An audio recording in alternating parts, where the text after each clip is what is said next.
Hey, welcome football fans across the world.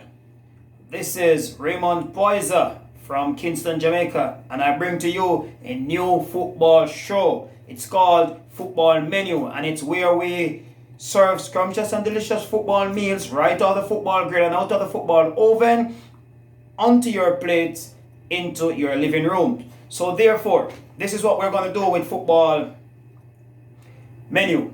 We have previews, predictions, reviews of matches. We have discussions and analysis. Of course, we'll present you with discussions on the managers. We identify players to watch for each match or each round of matches. Of course, on the review shows, what we'll do, we'll bring you discussions on the matches, and we will have our top 5 goals as well as the top 5 saves. Your comments are very important because we want to interact and get a feedback as to what you think about the matches, how you thought your team perform or whatever, right? So, and even how your managers set up tactically. We want to discuss football because this is what we love, the beautiful game. Now, I have a North American correspondent and football analyst, Wayne Gordon, who will be joining us in the discussions from time to time. We will hear what he has to say as well as bringing other analysts to support and this program, as well as to give you the in-depth analysis that we seek. Okay, so here what? Each week we will have for you a treat of the week. So this is an on or off the field incident that we think deserves some highlighting, and therefore will present to you. So of course, we're going to whet your appetite. Yes, and we are going to serve up some delicious discussions here with football at the center. Now, your comments must be kept respectful and kind. Of course, this program is about non-discrimination. No to racism, no to discrimination, no to abuse. So even though we may banter and troll each other, given the fact that we are supporters of different clubs and teams, therefore means we must keep it civil, keep it respectful, because the Manchester United, Manchester City, Liverpool, Arsenal, Chelsea, Spurs, Bayern Munich, Borussia Dortmund, Barcelona, Real Madrid, Atletico Madrid, Sevilla, PSG, Olympique Lyonnais, those fans from Italy, we're talking about Juventus, Inter Milan, Roma, Napoli. We want you to keep it civil and keep it respectful, because guess what? Football is bringing the family together. We're all part of this wonderful family of football. So let's chip into it now. The English Premier League returns to us tomorrow, September the 12th, right? And wherever the date may be different in terms of the part of the world, which part of the world you are located. But guess what? It doesn't matter, because we are all connected via the global web, right? And I'm sure persons down under in Australia and New Zealand, they will be tuned in as well as persons in the Far East and so forth. So guess what? Football returns with the English Premier League tomorrow at 6:30 Jamaica time. And please remember, when I mention about the times, I'm talking Jamaica time. So you can do your calculation wherever you are to decide and to determine what time of day the matches will be aired. So let's chip into it right now. In the transfer window, right now we have seen where some teams are busy buying players. Chelsea, most of all, has been the busiest in the market. They have spent so far in the region of £230 million.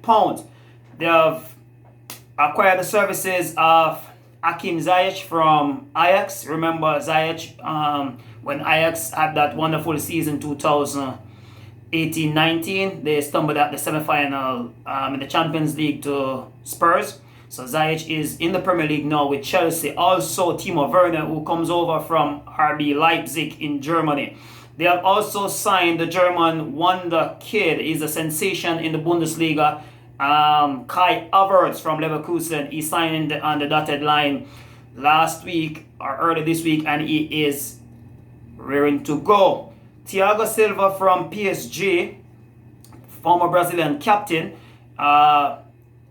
He came on a free transfer. So Chelsea has done some business, and of course they got Ben Chilwell from Leicester City. Frank Lampard is doing some work at Chelsea. I mean, it was his first season in charge of a big club. Remember, he started at Derby County and he missed out on the Premier League back then, but he is with his club Chelsea because he's a Chelsea legend, and he did well to secure a Champions League spot last season. And of course, Chelsea played in the final of the FA Cup, which they lost to Arsenal, of course, 2-1. So Chelsea has been busy. Manchester City, they have acquired Ferran Torres from out of Spain. He is a Spanish international, plays on the wing. I guess they brought him in to replace Leroy Sané, who has gone on to Bayern Munich. Of course, I expect City to do some more business, given the fact that the defense is one of their weaker areas, and with the absence of Vincent Kompany, who retired 2 seasons ago, I think City is going to struggle if they don't fill that gap. Laporte is there, and Laporte was injured for a large part of last season, but I think Pep Guardiola has to do some business where the defense is concerned. Arsenal is also in the market. They are getting some players. I know they got even the defender from Lille, that's Gabriel Magalhaes. So he is coming. He is there already. Leeds is doing business. I know that they got even Robin Koch, a German international. He plays defense for Freiburg. He's there. Rodrigo from Valencia is also there. And speaking of Leeds, it's nice to have Leeds back in the Premier League, having served a 16-year absence because of relegation back in 2005. Fulham has acquired the services of Alphonse Areola, that's a PSG goalkeeper, is there on loan. Liverpool, they have only done one piece of business. There are so many rumors around that Thiago Alcantara from Bayern Munich may be coming. His transfer is dependent on Gini Wijnaldum staying or going. So there are so many different transfers taking place. Manchester United looked like they were about to go after Jadon Sancho. That one fell through. We don't know if it will come through in time before the window closes on October the 5th. But we will have to wait and see. I know Everton is busy because they got James Rodriguez. And of course, Rodriguez, he was at Real Madrid. He was a Golden Boot winner in 2014 World Cup in Brazil. James Rodriguez, he hasn't been playing football really over the past 2-3 seasons. So let's see what happens. Alan from Napoli is also with Everton at Goodison Park. Adelaide Dacour from Watford. Watford was relegated last season, and he is with Everton this time. Tottenham has also done some business. They have secured the services of Pierre-Emile Højbjerg from Southampton, right? And I think that's a good buy as well. They have also secured the services of Joe Hart, former Manchester City goalkeeper, on a free transfer. And I know that they got Duarte from Wolves. So some work going on. But we still have a long way to go. And of course, the market is impacted severely by the coronavirus pandemic because the uncertainty as to when the fans will be back in the stadium, that's one of the biggest concerns right now, because the clubs receive a lot of money through the gate receipts and the purchasing of tickets. Okay, so let's jump into the previews for this round of matches. So we have tomorrow morning, 6:30 Jamaica time, it will be a derby. So Fulham, returning to the Premier League, having been relegated in 2018-19 season, they are back. They will be up against their London rivals, Arsenal. And I'm predicting this match to go 2-1 in favor of Arsenal, mainly because, Arsenal, they have some momentum going now, having won the FA Cup at the back end of last season and just winning the the Community Shield just a few weeks ago on penalties against Liverpool. So they have the wind in their sails and they're going. And I think Mikel Arteta is growing as a manager. So I'm going to tell you, fans, look out, because Mikel Arteta, he was a very good player when he was at Everton and Arsenal, and he has learned the craft and is learning and is imposing his style of play and philosophy. There are some areas that they need to make some significant buy, but over time, and that is why it's so important that in this day and age of management, it's important that the managers get time to really stamp their own signature on a team. We have seen it with Jurgen Klopp and Liverpool, the fact that he came in October 2015, and we have seen where Liverpool has massively transformed under Klopp, right? So I'm predicting that one to go 2-1 for Arsenal. At 9 o'clock, it's Crystal Palace hosting Southampton. I'm predicting a 2-2 draw there, because Southampton, they have a balanced team, a very decent team. And especially if Danny Hines continues in that rich vein of form that we saw last season, right? I think they're going to cause some amount of trouble to Palace. Palace, on the other hand, Roy Hodgson likes to set up his team in a more negative system. However, let us see what happens with Wilfred Zaha and, of course, Andre Ayew and those guys. Because if Zaha is settled and his mind is in it this season, we may well see a very inspired Crystal Palace and an inspired Zaha. Remember, he was looking forward to a transfer last season. It never worked out, and this season is kind of quiet. So let's see what happens with Zaha. At 11:30, Liverpool, the defending champions after 30 years wait, they will be hosting Leeds United, who will be returning, as I said, after a 16-year absence. And Leeds, I'm looking at a 3-1 victory here for Liverpool, even though Leeds will pose some trouble, because I've seen Leeds in the Championship and the style of play under Bielsa. But let this be known, the Championship is a different category of football league compared to the Premier League. So it's going to be interesting to see that one pans out. West Ham at 2 o'clock against Newcastle. Newcastle have done some business in the market. I know they have secured the services of Callum Wilson and Ryan Fraser from Bournemouth. Bournemouth, of course, we know was relegated last season. I'm not seeing much business with West Ham, but I think, and that is why I'm giving it to Newcastle, mainly because if Callum Wilson, I know he's a proven decent striker in the Premier League, he has the pedigree to score goals at this level. West Ham was not so much convincing under David Moyes last season, and without them doing much business, I am not going to see West Ham faring better this season. So let's see what happens. On Sunday at 8:30, West Bromwich Albion returning to the Premier League. They will be hosting Leicester City under Brendan Rodgers, and I'm predicting a 2-1 victory for the Foxes.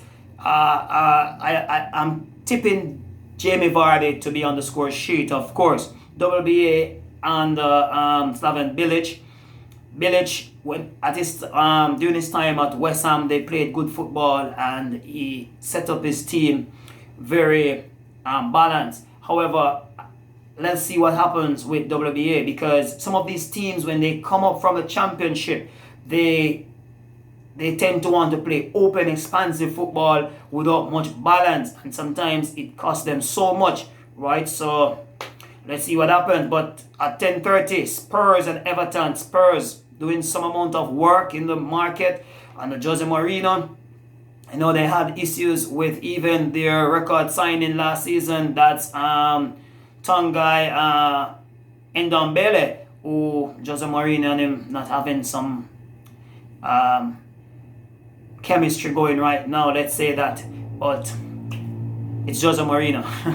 Now, I'm predicting that one to be a 2-2 draw. And of course, we go into Monday when this round of matches will be wrapped up. At 12 o'clock, it will be Sheffield United against Wolves, and I'm predicting Wolves to win 2-1. Chris Wilder, he has done well with Sheffield. Of course, the same can be said said of Nuno Espirito Santo at Wolves. Wolves had a very long season last season due to the fact that they went far into the Europa League and their squad is not a very deep one. They don't have that much depth, so it could come back to haunt them this time around, especially with a season that will be so compressed because of the Euros next June.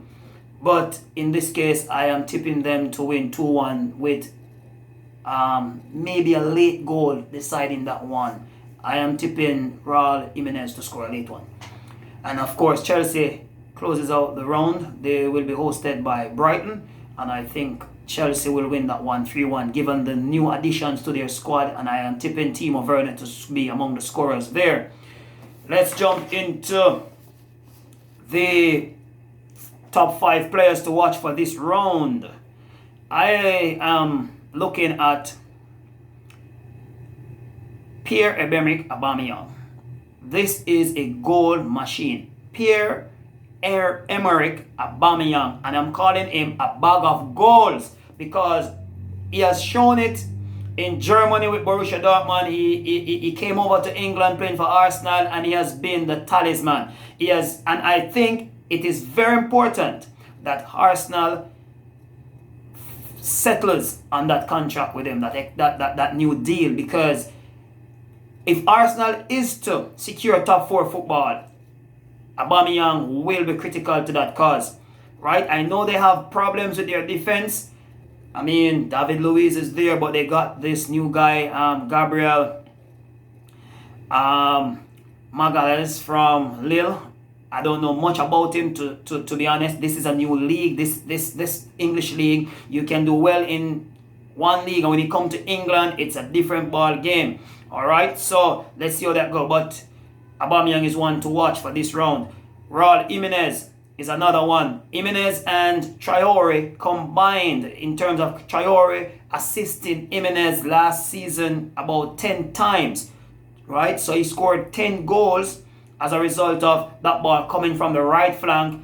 And we all know that Wolves play very good counter-attacking football, and they have the pace. They can. And Jimenez is a good striker. He holds up the ball well. He brings other players into the mix. And I tell you, he's a very good player. I think the Mexican is a star. And it's very important that Wolves keep a hold of him because the football vultures are circling.